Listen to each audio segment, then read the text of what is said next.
A broken man in the cold night. It was a freezing December evening on the cobbled streets of Jerusalem.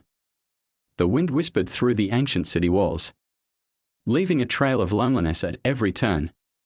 Yitzhak, a 57-year-old man clutching a torn jacket, had never felt this hopeless. He had endured many cold nights during his years of homelessness.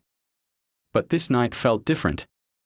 The emptiness within him wasn't from hunger or fatigue. It was the hollow silence of a soul that had lost all hope. Sitting on a stone bench near Jaffa Gate, Yitzhak wrapped an old newspaper around his legs like a blanket. His eyes scanned passers-by, watching them like a ghost wandering through a world no longer his. Suddenly, a man in a black suit approached, flanked by a security guard with an earpiece. The man paused in front of Yitzhak and met his gaze. "Hello," he said kindly. "What's your name?" Yitzhak squinted in disbelief. That voice, that face. It couldn't be Yitzhak. "My name is Yitzhak," he replied hesitantly. The man smiled. "I'm Benjamin Netanyahu." Too, a warm smile. Yitzhak couldn't believe the man standing before him was the Benjamin Netanyahu. He had seen this face countless times in newspapers and on television, but never expected him to stop in the middle of the street and ask his name. "May I walk with you for a while?" Netanyahu asked gently. "Me?" Yitzhak blinked in shock. "I'm just a homeless man." "And I'm just a man," Netanyahu replied, removing a scarf from his coat and offering it. "You're cold." That small act shook Yitzhak more deeply than the years of cold and hunger ever had. No one had looked him in the eyes with that kind of humanity in a very long time. As Netanyahu walked beside him, the security guards trailed at a distance. The two men, one a prime minister, the other a man forgotten by society, walked side by side through Jerusalem's quiet streets. 3. The Prime Minister's decision. "When I was a child," Netanyahu said as they walked, "my father used to take me shopping at the old markets here. There used to be a bagel vendor near the bench where you sat today. I worked in construction," Yitzhak murmured, "until my knees gave out." "How long have you been on the streets?" 7 years. I had a home, a wife. But then, everything fell apart. My wife got cancer. I sold our house to pay for treatment. Lost my job. The rest is darkness." Netanyahu paused. "Yitzhak, I want to invite you to dinner tonight. At my home." Yitzhak froze. "You must be joking." "I'm not. I want to hear your story. And maybe, over a shared meal, we'll remember that humanity still lives in this city."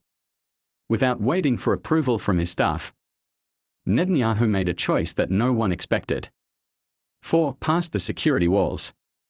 Yitzhak had only ever seen the Prime Minister's residence from the outside, gated, guarded, untouchable. But that night, the doors opened for him. Security guards looked bewildered, but Netanyahu gave a single nod. Yitzhak was taken to a guest room to clean up.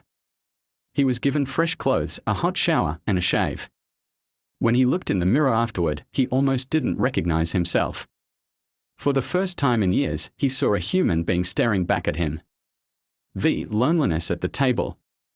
The dining room was elegant but modest. There were bowls of soup, fresh bread, salads, and warm dishes on the table.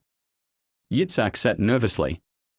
Netanyahu and his wife, Sarah, welcomed him with a smile. "Please," Sarah said gently. "You're our guest. Feel at home." They began to eat. "Why are you doing this?" Yitzhak asked. "Is it for the media?" Netanyahu set his spoon down. "No. There's no media tonight. Just us. I wanted to hear your story as a man. If a citizen of this city is going hungry, I can't sleep in peace." Yitzhak lowered his gaze, tears welling up in his eyes. 6. From olive oil to testimony. As the meal went on, conversation slowly flowed. Netanyahu shared stories from his childhood, his military service, and the loss of his brother Yoni. Yitzhak opened up too. He spoke of his wife's last words. Don't forget, Yitzhak, there are still good people in the world. I did forget, he admitted. Until tonight. You reminded me too, Netanyahu said softly. Sometimes, even we forget what it means to listen. 7 Echoes in Jerusalem. As they ate, one of Netanyahu's aides checked his phone. A message flashed. Is it true? A homeless man entered the PM's residence. Someone had spotted them earlier that night. Netanyahu sighed. So be it.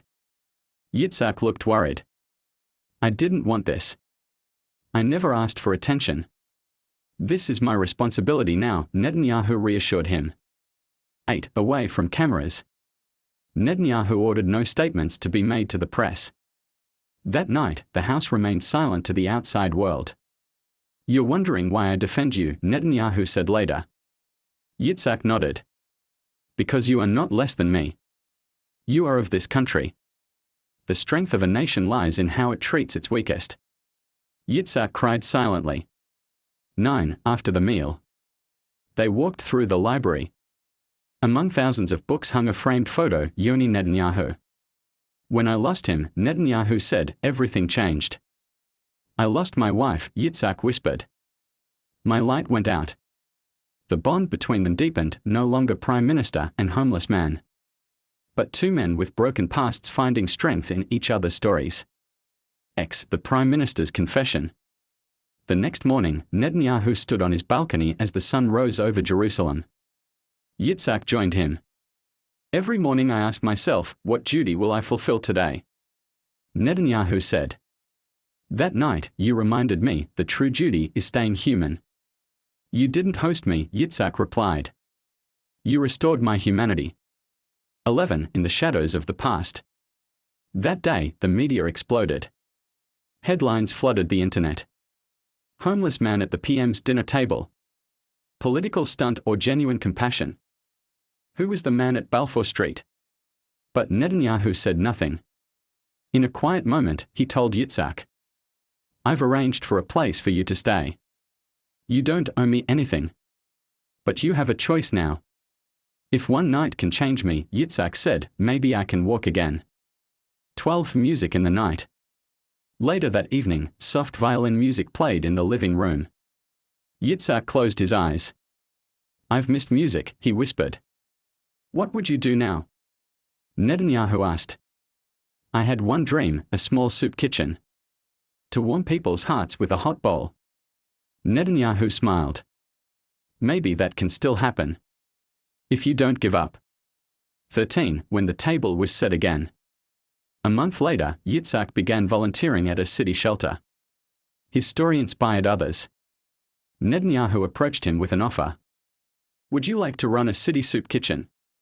We'll name it Yitzhak's Table. Yitzhak froze. His dream was now real. Soup is healing, he said quietly. If I can do it, anyone can. 14 A visit. Years passed. Yitzhak wore a white apron, working in the kitchen, serving hundreds daily. One morning, an old friend arrived, AVI, another man from the streets. They say your soup is magic, AVI joked. It's more than soup. It's made of life, tears, and kindness. That night, Yitzhak told AVI. I'm not homeless anymore. Because someone told me I had a seat at their table. And now, I make space at mine. 15 Netanyahu's final note. One morning, a letter arrived under Yitzhak's door. From B. Netanyahu. Inside was a short note. You reminded me of my mission. This country's strength lies not in its speeches but in its hearts. If you ever want to return to my table, your chair is always ready. Yitzhak didn't frame the note. He taped it next to his soup recipe. Because now, the note lived inside every bowl. 16 One last look. A year later, Yitzhak lived in a small government-sponsored home. He still worked in the soup kitchen and read stories to children in the evenings. Every Sunday, he stood on his balcony and watched the city wake up. One morning, a black car parked across the street. No one got out. But Yitzhak smiled. Maybe, just maybe, a friend had come by. Without saying a word.